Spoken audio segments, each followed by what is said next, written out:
El sacrificio de Abraham, de Génesis 22, del 1 al 19. El verbo visitar suele estar relacionado en la Biblia con momentos en los que Dios interviene de modo relevante. Por ejemplo, alude la visita de Dios a su pueblo cuando va a liberarlo de Egipto. Lo vemos en el Génesis 50, 24 siguiente, donde se anuncia, y luego en el Éxodo 3, 16 y 4, 21 es donde se lleva a cabo.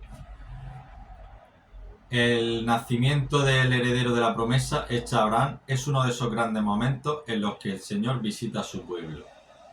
En el Nuevo Testamento, en el Cántico de Zacarías, se celebra esas intervenciones salvadoras de Dios en los grandes momentos. Bendito sea el Señor Dios de Israel porque ha visitado y redimido su pueblo. Lucas 1:68.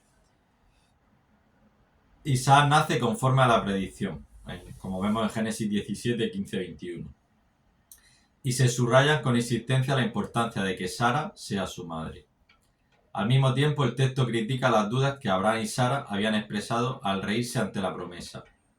El niño se ha de llamar Isaac, que se puede traducir por Dios rió, para mostrar el asombro y la alegría producido en favor divino, y no por ninguna fuerza ni bondad ni siquiera fe de la pareja. Sara se convirtió en un símbolo de la Iglesia. La obediencia. Dios probó a Abraham. En todo el libro del Génesis solo aquí encontramos esta expresión. Y también en todo el Pentateuco, con un individuo como objeto, ¿vale? En otras partes se dice que Dios tienta o Dios prueba al pueblo de Israel, como vemos en Éxodo 15:25, Deuteronomio 8:2. La obediencia de Abraham es mayor que en cualquier otro momento de su vida. 3 veces en momentos claves dice confiadamente: aquí estoy, Señor. Por la fe, Abraham no dudó al ofrecer a su único hijo, en el que había recibido las promesas, pensando que Dios es poderoso incluso para resucitarlo de entre los muertos. Hebreos 11, 17 y 19.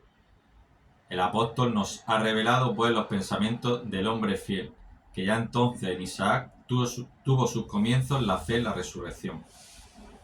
Moria, como vemos en segunda de Crónicas 3:1, el único texto donde volvemos a encontrar este nombre identifica a Moria con el monte de Jerusalén, donde Salomón construyó el templo.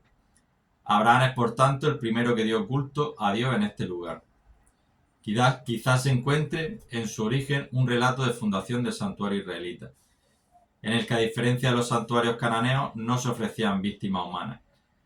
Justifica la prescripción ritual del rescate de los primogénitos en Israel. Esto, como todas las primicias, pertenece a Dios, pero no debe ser sacrificado, sino rescatado. Isaac, figura de Jesús. Cuando en el Evangelio se anuncia a José el nacimiento de Jesús, se le dice que María dará a luz un hijo y le pondrás por nombre Jesús, como vemos en Mateo 1:21.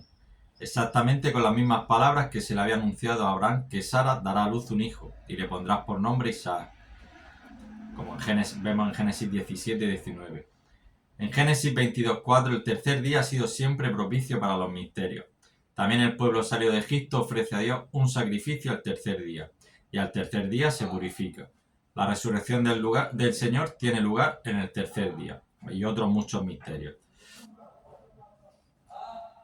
La tradición litúrgica de la Iglesia ha visto en esa acción un anticipo de la generosidad de Dios Padre, que nos proporciona la ofrenda más agradable que podemos ofrecerle: Jesucristo, su propio Hijo, verdadero Cordero, ofrecido en sacrificio en la cruz.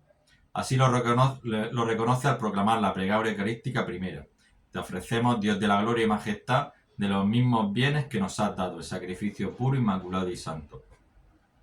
A la luz del Nuevo Testamento, esta escena se comprende como una profunda alegoría del sacrificio de Jesús en la cruz. También la generosidad de Abraham, dispuesto a sacrificar a su único hijo el amado, como vemos en Génesis 22:2. Esto prefiguraba la magnanimidad de Dios, que tanto amó al mundo que le entregó a su propio Hijo, para que todo el que cree en él no perezca, sino que tenga vida eterna, como vemos en Juan 3:16. La propia respuesta de Abraham a la pregunta de Isaac resultaba profética: Dios proveerá el cordero para el sacrificio. El ángel de Yahvé. El ángel no estaba al servicio de sus propias palabras, sino de la de Dios, como los profetas. El nombre de ángel expresa una actividad y no una sustancia, al igual que el nombre de profeta. En los textos antiguos, el ángel de Yahvé o el ángel de Dios no es todavía claramente un ángel distinto a Dios, pero tampoco es, al parecer, una forma de hablar de Dios en cuanto se manifiesta. Fue en latín donde ángelus se convirtió en apelativo específico de seres celestiales. La figura del ángel del Señor tiene sorprendentes trazos cristológicos. Según Génesis 48:16, es descrito como aquel que libra de todo mal. Es como si fuese una sombra de Jesucristo. La tumba de los patriarcas, Génesis 23 del 1 al 20. Obteniendo así Abraham un título de propiedad y un derecho de ciudadanía en Canaán. La promesa de la descendencia ya se había cumplido. El patriarca ha demostrado que acepta a su hijo como un don total de Dios. En este capítulo se cumple simbólicamente la otra promesa divina sobre la posesión de la tierra en Canaán. Abraham compra legalmente un terreno a Litita Efrón. Kiriat Arba, la ciudad de Cuatro, la actual Hebrón, que está localizada al sur de las serranías de Judá, a unos 43 kilómetros al sudeste de Jerusalén. A Abraham lo enterraron allí, y también a Isaac, a Rebeca, a Jacob y a Lía. La Sagrada Escritura nos muestra a cada momento la virtud del patriarca, que pasó toda su vida como un forastero y un nómada. No podía llamar a lugar alguno su propiedad, a diferencia de muchas personas hoy quienes ponen todo su interés en adquirir tierra y riqueza. Es también la codicia del corazón. Pero él fue realmente respetado por los habitantes de Canaán. Él es entre nosotros un príncipe divino. La investigación arqueológica ha puesto de manifiesto la práctica que existía en esta época de enterrar los huesos en un panteón familiar. La muerte de Abraham, tras una larga vida bendecida por Dios en su hijo, y su entierro en una tumba familiar constituyen el ejemplo de muerte ideal.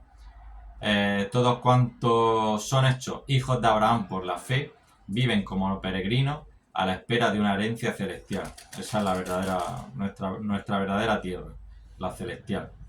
Bueno, y con esto terminamos el primer capítulo, ¿vale? Vamos a empezar con el segundo capítulo, que son las tradiciones extrabíblicas.